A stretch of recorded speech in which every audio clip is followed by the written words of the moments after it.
Okay, so voltage. I'm going to set this on DC volts. Now this particular meter, I don't know if that you can see it. I probably won't show up real well.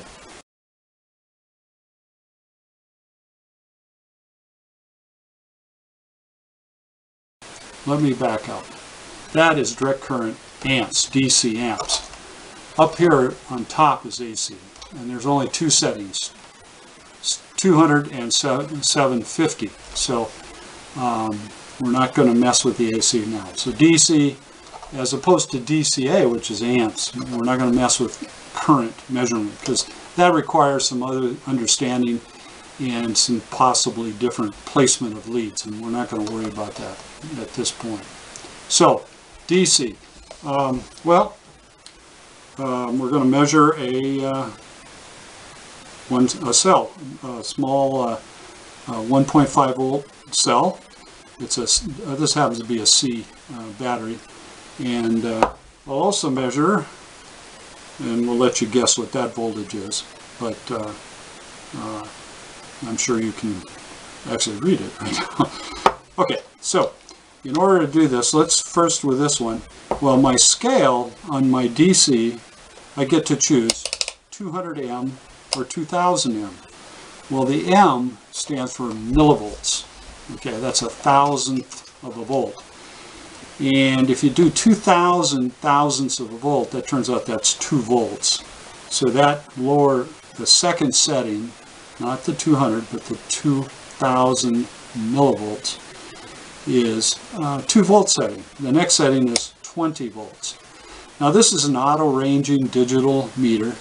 It's one of the advantages it has over the dial meter, and that is that I can set it on 20 and then it'll actually show me the lower voltage. But I want a little more precision, and since I know that this is a 1.5 volt, I will set it there.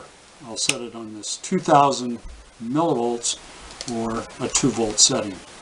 Okay. All right. So what I'm going to do, we'll put the bottom here is minus, and the top with the little tip on here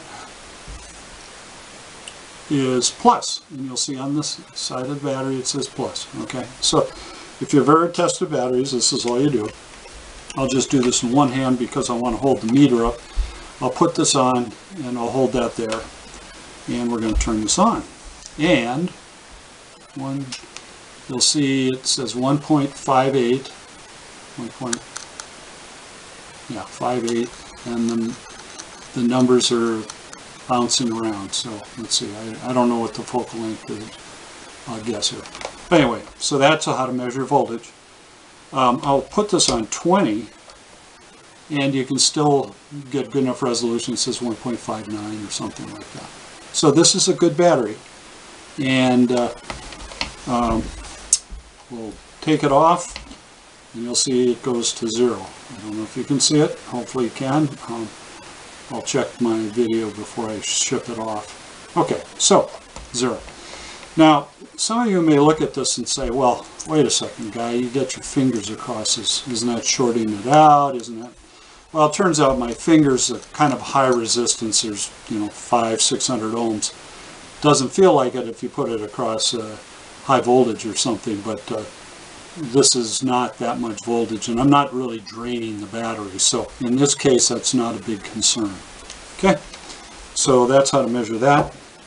And we're going to go and measure this guy.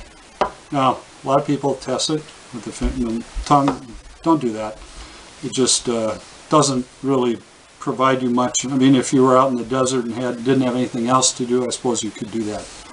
Okay, on the side of this thing, there's a plus indicating, and it's the little tip here, little tip, and a minus.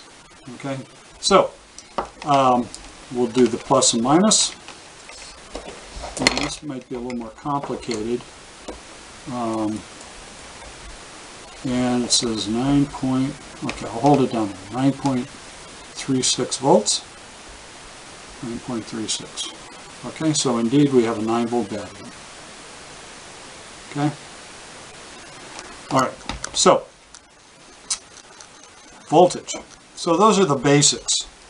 Whether it's 5 volts, 1 volt, 100 volts, we're measuring direct current, DC, and as opposed to AC. So the basics of measuring voltage. Okay? Okay, I'm going to go and convert now in the topic to measuring continuity. Now what we're trying to do here is pretty simple in the sense that we're trying to determine whether we got a short or an open. I'm not going to get into measuring specific resistances like you can do with various components. Resistors, for instance, have a resistance. Transistors have a certain, once you bias them correctly, you have a certain resistance. Capacitors actually will even show a certain amount of resistance, and it'll move over time because the battery in the meter will actually be charging the capacitor, depending on the type of capacitor.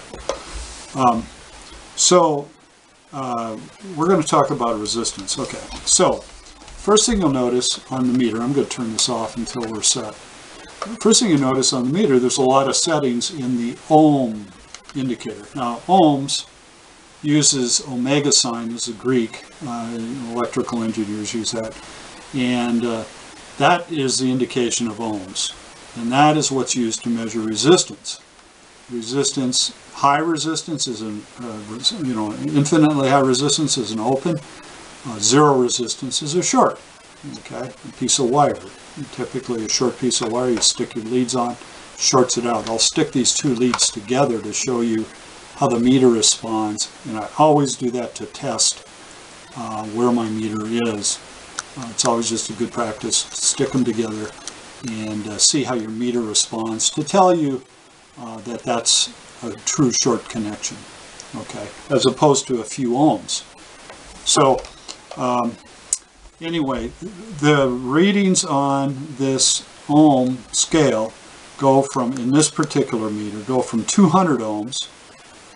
So a setting, if I wanted to measure a 50 ohm resistor, I'd set it on this 200, and then it would give me a scale of all the way from 0 up to about 200 ohms.